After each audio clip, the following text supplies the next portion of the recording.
नमस्कार मंडळी. तर या व्हिडिओमध्ये मी कुठचीही रीडिंग करणार नाही आहे किंवा कुठले उपाय सांगणार नाही आहे. तर मला आलेला एक अनुभव आहे जो मी तुमच्यासोबत शेअर करू इच्छिते. हे आपल्या सगळ्यांसोबत घडलं असेल, घडतही असेल, पण आपण फार पटकन कुठचा तरी निर्णय घेतो, एक कारवाई करतो आणि तिथल्या तिथे हा विषय आपल्या तऱ्हेने बंद करतो. पण मी जे अनुभवतीये, अनुभवलंय ते पाहता मला असं वाटतंय ह्याकडे एक पूर्णविराम लागायला थोडी तरी एक मदत व्हायला हवी. कुठेतरी लागला पाहिजे पूर्णविराम, नाहीतर ह्याचा खूप जास्त गैरफायदा होऊ शकतो पुढे जाऊन. तर अनुभव हा माझा असा आहे, की मार्च महिन्यापासून मला एक इसम रोज नियमित संदेश पाठवत होते Facebookवरती. त्याआधी त्यांनी मला Facebookवरती फ्रेंड रिक्वेस्ट पाठवली होती, जी मी एक्सेप्ट केली नव्हती, कारण माझ्यासाठी ती अनोळखी व्यक्ती होती म्हणून.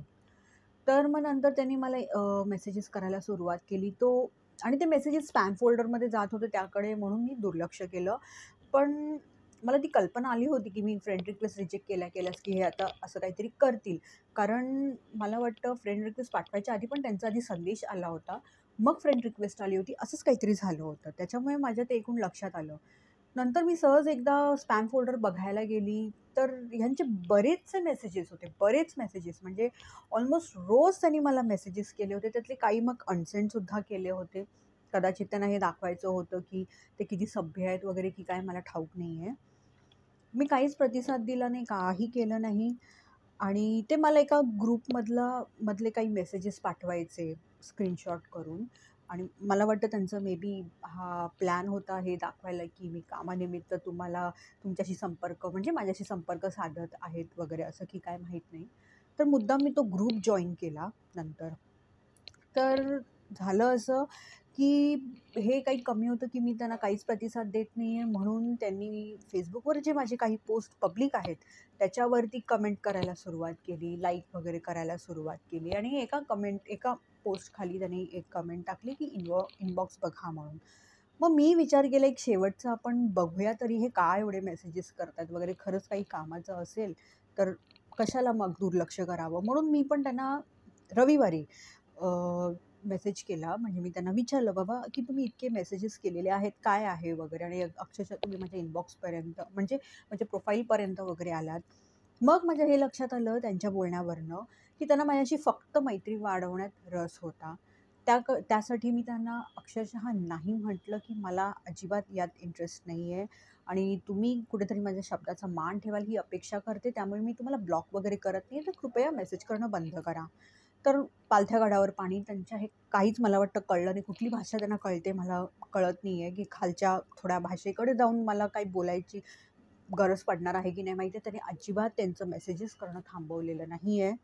आज सोमवार आहे, सोमवार संपत आला आहे ऑलमोस्ट आणि तरीही त्यांचे मेसेजेस करणं काही थांबलेलं नाही आहे.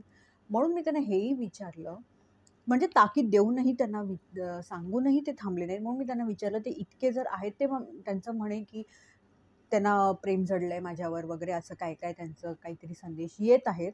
म्हणून मी त्यांना इतकंच विचारलं, की त्यांची जी Facebook प्रोफाईल आहे ती लॉक्ड आहे, की इतके जर तुम्ही सच्चे आहात तर तुमचा फोटो कुठे ठेवलेला नाही, तुमची प्रोफाईल लॉक्ड आहे. थोड्या वेळपुरतं त्यांनी प्रोफाईल ओपन केली. बघते तर फक्त 2 त्याच्यात फ्रेंड्स होते. मला वाटतं त्यांनी बाकीच्यांना मुद्दाम काढलं असेल किंवा फेक प्रोफाईल असावी असा माझा अंदाज आहे. त्यांचा फोटो कुठेही नाहीये. ते ह्या एका ओव्हर कॉन्फिडन्सच्या जोरावरती मला अक्षरशः बोलतात, "तुम्हाला पाहिजे तर तुम्ही पोलीस कंप्लेंट करा किंवा हे करा, ते करा. मी घाबरत नाही. मला फार शिक्षा होणार नाही." म्हणजे हे किती निर्ढावलेले आहेत ह्याच्यावरनं हे लक्षात येतं मंडळी. कारण आपल्याला माहिती आहे म्हणजे त्यांनाही माहिती आहे कदाचित अनुभवी आहेत या हे सगळं करण्याबाबतीत की काय असा माझा अंदाज आहे. ते म्हणतायत ब्लॉक करायचंय, ब्लॉक कर वगैरे म्हणजे ते एकूण खूप मला वाटतं अनुभवी असावेत. कदाचित पोलिसांकडेही गेले असतील, पण त्यांना कदाचित हाही अनुभव असेल, की पोलीस फार काहीच कारवाई करत नाहीत वगैरे की काय. अक्षरशः किंवा त्यांची काहीच फारशी माझ्याकडे माहिती नसल्यामुळे ते त्या एका ओव्हर कॉन्फिडन्सच्या जोरावरती हे सगळं मला बोलत आहेत. तर कुठेतरी मला असं वाटतं याकडे एक लगाम लागला पाहिजे, की जस्ट बिकॉज तुमच्याकडे म्हणजे तुम्ही ज्या व्यक्तीला त्रास देत आहात, त्या व्यक्तीकडे तुमची काहीसुद्धा फार माहिती नाही.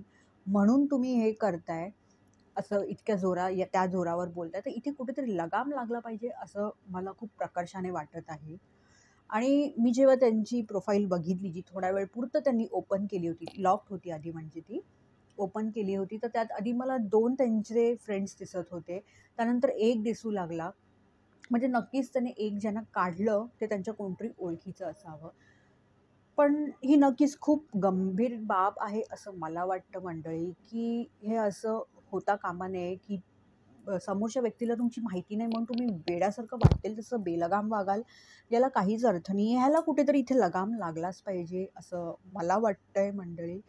तर तुम्हाला असे कुठले अनुभव येत असेल तर हेच सांगेन, की तुम्ही जमल्यास सायबर पोलिसांना वगैरे संपर्क करा, त्यांच्याकडे कंप्लेंट टाका. ते काय करतात, काही नाही मला काहीच ठाऊक नाही आहे फारसं. कारण मलाही आता खूप हे असेच सल्ले मिळत आहेत, की "तू जाऊन पोलीस कंप्लेंट कर, हे कर, ते कर."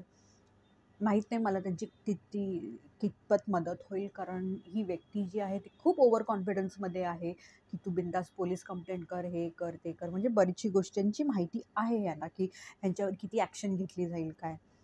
पण कुठेतरी या गोष्टीवर लगाम लागला पाहिजे अशी मला खूप इच्छा आहे. कारण एवढी ताकीद देऊन सुद्धा ते मेसेज करणं थांबत नाहीयेत.